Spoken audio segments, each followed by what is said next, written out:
நண்பர்களே அனைவருக்கும் வணக்கம். நம் பதிவை பிடித்திருந்த லைக் பண்ணுங்கள், ஷேர் பண்ணுங்கள், சப்ஸ்கிரைப் பண்ணுங்கள். நண்பர்களே, சமீபத்தில் டிஎன்பிசி குரூப் 2A ரிசல்ட்டு வெளியிடப்பட்டது. இதில் வழக்கம் போல் பார்த்தோன்னா ஆங்கில வழியில் தேர்வு எழுதியவர்களே அதிகமாக தேர்ச்சி பெற்றுள்ளதாக தகவல் வெளியாகியுள்ளது. தமிழில் தேர்வு எழுதியவர்கள் குறைந்த அளவே தேர்ச்சி பெற்றுள்ளதாக தகவல் வெளியாகியுள்ளது. கண்டிப்பாக இது தமிழ் மீடியம் மாணவர்களுக்கு ஒரு மிகுந்த அதிர்ச்சி பேரடியாகத்தான் இருக்கும். காலங்காலமாக வருகின்ற எக்ஸாம் எல்லாத்தையும் பார்த்திங்கன்னா இந்த இங்கிலீஷ் மீடியம், அதாவது ஆங்கில வழியில் படித்தவர்களே அதிகமாக தேர்ச்சி பெற்றுள்ள வருகின்றனர்.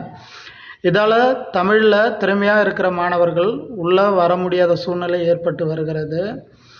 அரசாங்கம் இது கவனத்தில் கொண்டு கண்டிப்பாக இதற்கு மாற்று வழி ஏதாவது ஆலோசனை செய்து தமிழ் மீடியம் மாணவர்களை, அதாவது கிராமப்புற மாணவர்கள் நிறைய பேர் தேர்ச்சி பெற்று உள்ளே வரணும் அப்படின்ற மாதிரி ஏதாவது ஒரு ஐடியா தமிழக அரசு பண்ண வேண்டும் அப்படின்ற மாதிரி தேர்வர்கள் கோரிக்கை வைக்கின்றனர்.